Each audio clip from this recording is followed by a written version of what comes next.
welcome back. I thought I'd just tell you a little bit about if you already follow me on Instagram, insert Instagram name here, you'll already know a bit about me and my family.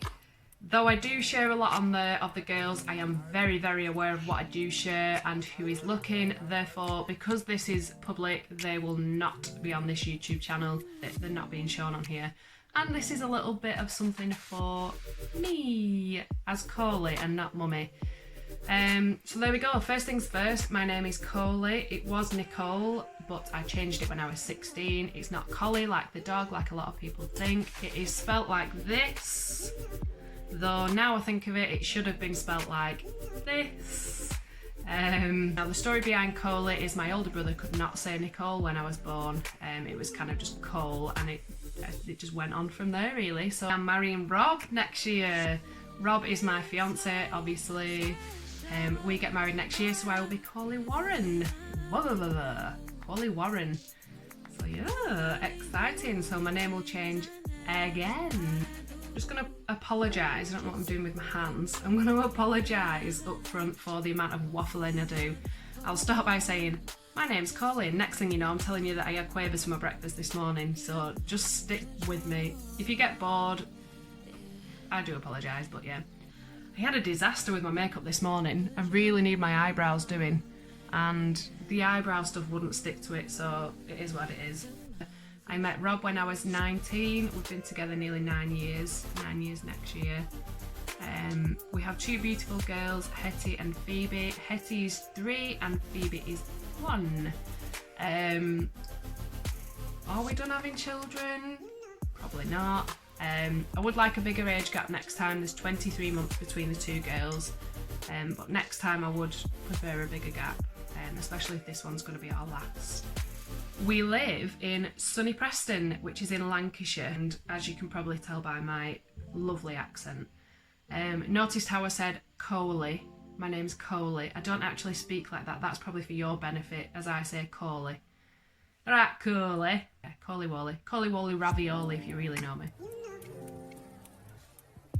We bought this house 4 years ago now, I think. This is obviously our first home. I would love to move. I really don't want to live in this area anymore. A bit lost for what to say now. Let's talk jobs. So I work at an after school club, quite local. It's only 5 minutes down the road. I love my job, absolutely love it. I never thought I would do that job. I've kind of like flitted in between jobs, though I've not had many. They're just totally different. So when I left school, I did a year at college doing drama. And then I went to work in Asda. I worked on the clothing section, I worked in the home section. I did do tills, but my anxiety led me to leave, because the thought of being on a till and being stuck there and not being able to get off, I was having panic attacks left, right and centre. It just wasn't good for my health. So I then moved to a different Asda, which was a smaller one, and I started on the checkouts, which is why I left the other Asda, but then I moved to the bakery, Master Baker. Not that I did, because everything is frozen and it just goes in the oven. But yeah, I did that. How long did I do that for? In total, I worked at Asda for 8 years, so with the two. Then I got fed up because it was early starts and there was just so much pressure put on me alone in the bakery. I know one of you that will be watching right now who used to be a supervisor there. You know how stressful it was. Hi. Yeah, so I was living at Rob's mum's at this point. We were saving for a mortgage. I think I'd been at Rob's mum and dad's for about 2 years, and we decided it was time for a job change. I was unhappy, I was miserable, just felt like I wasn't going anywhere in life. When you've worked for a company for so long, you kind of feel like you're stuck and you don't know anything outside of that. So me and Rob sat one night and we started applying for all these jobs, and next thing I get a text when I'm at work off Rob saying, "Oh, I've got you an interview, it's for Peugeot." So I'm thinking, right, okay, it's reception work. I'm like, oh, brilliant, I could do that. Hi, welcome to Peugeot, Colie speaking, how can I help? Turns out it wasn't reception, it was a flipping sales executive. Me trying to BS people to buy a car was never going to work. I did sell cars, but I think it was through honesty and not pushy, typical salesman attitude sort of thing. Then I left Peugeot obviously to have Hetty. I was a stay-at-home mum solely for a year, and I tried bar work. There's a bit of a reoccurring thing here, so I did a few hours bar work of an evening when Rob got home from work, and then I had something called a hemiplegic migraine, which mimics a stroke. So because I was that tired and just, I don't know, I'm gonna say stressed, even though it wasn't a stressful job. I think I put too much on myself and had this migraine, and it was the biggest setback I've ever had in terms of anxiety. So everything from then, I'd go shopping into town, and I felt like I couldn't be alone because I was just that nervous and that anxious about having a panic attack in public and not being able to care for Hetty. The first year of her life, I really struggled, in all honesty. Not a lot of people know that because I was ashamed at the time, and I shouldn't have been ashamed. Now I look back, it was nothing to be ashamed of. So yeah, I gave that up because the anxiety of being stuck behind the bar again and having a panic attack, that was too much. So see ya, another one ticked off. And then Rob's sister kindly sent me a message saying they're looking for staff at a holiday club. So I did a few shifts here and there, picked up, so it was more like when people were ringing sick and people were on holiday, it was just a stand-in really. And then I fell pregnant with Phoebe. Did I do? Oh, I did. I worked right up until the week before, actually, the week before I had her. And then in the September, so Phoebe was 4 months old, I started work at the after school club. So September last year, it's nearly been a full year now. And do you know what? Hand on heart, it's the best job I've ever had. It's just so relaxed, so super, super rewarding. I've never felt that from a job before. You get thanked on the way out and you walk in, it's Colie, Colie's here. And I like to think I'm that cool one, you know? I'm kind of like, come on guys, let's do a dance competition, or come and do my hair, or last week I had a young girl do my makeup. I thought, do you know what? It's a bit of fun. Taking my makeup bag, my new makeup bag. Oh, it's a bit dirty now. I like to see kids have fun, I do. That's what it's all about. So anyway, yeah, I do really enjoy my job. It's really, really good. Went on a bit of a really big tangent then, didn't I? So yeah, I'm just going to be 100% honest with you now. If you do follow me on Instagram, like I said before, you will know a lot about me, as I'm very, very open. Should I show you what bra I've got on? No, I'm joking, I'm not that open. So recently, since having Phoebe, it's come to my attention that I'm not only anxious, I am depressed as well. That was quite a hard pill to swallow. I think I had such a traumatic birth with Hetty and everything that went on after that, like I say, with work, just the anxiety side of it. I just felt like I was going down a slippy slope sort of thing. I opted for an elective caesarean with Phoebe, as I had an emergency caesarean with Hetty, and I felt like this would close a few doors. I thought if I was in control of that, I would be able to put the whole thing with Hetty to bed. Kind of felt like I failed at the time, which I know is such a stupid thing because it's something completely out of your hands. And then I went into labour before my elective caesarean date, so once again it was taken completely out of my hands. But, you know. How did I notice the signs that I was depressed? So the first thing I noticed was I was so irritable. The slightest thing, so somebody sitting next to me chomping on food and it was loud and I'm thinking, oh my god. Just little things like that. That was the main thing for me. I was very, very irritable, so just little niggly things, and I thought, right, this is getting a bit much now. That was the first thing.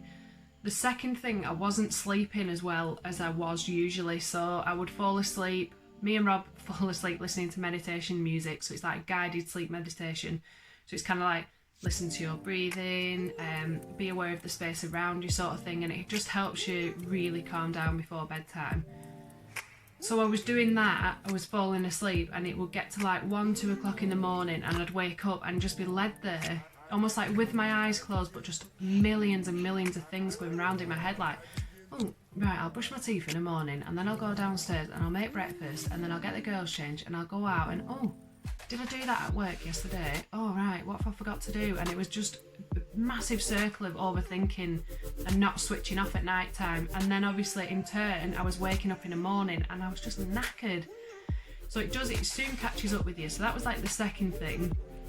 And then came the emotion side. So I would sit there and think, I'm so down about myself, I don't feel right, my hair's not right, my face is not right, my body's horrible, why is Rob with me, what could I do better in my life, so this is happening to me.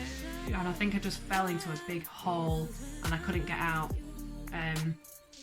So I started noticing these signs and I was kind of thinking, right, this isn't me. I didn't feel like me anymore. I was just kind of stuck in this, like a lull sort of thing.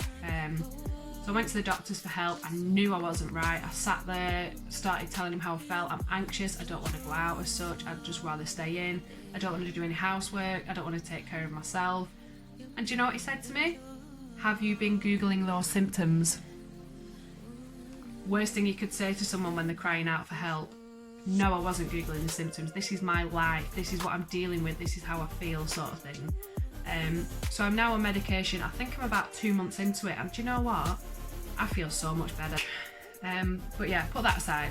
So you know that about me now. But yeah, let's draw a line under that one.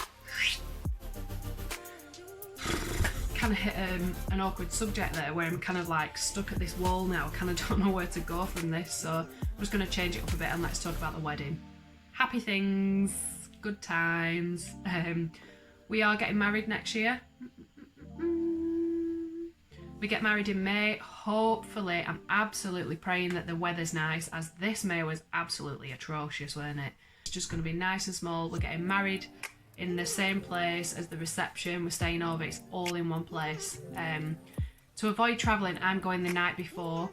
Just to break it up a bit, I think I've got such a nervous belly, so I think if I drove there on the morning, I would either myself or I would end up vomiting. So I think it's best that I stay over and I can also go and have a look at the room and be like, I'll have to try my best not to like do a live on Instagram and be like, guys, I'm getting married, look at everything, look at my dress. But yeah, I'm super excited for that. We've got a few more bits to do, so we've sorted all the bridesmaids now, the best man, the usher, kind of sorted the flowers. We just need to book it properly. We've got a singer, which is Holly. I'll insert her Instagram there. She's absolutely amazing. She's just go on her profile and have a look. She's absolutely beautiful. She's super, super talented, and yeah, she's just amazing. Fangirl. But yeah, she's singing at the wedding, so you're gonna have to hold me back so I don't run off with her. I'll be like, Holly. Need the girls' dresses, but we're trying to put that off as late as possible because of the sizing. Their ages. Phoebe will be 2 and Hetty will be 3. It's gonna be super cute.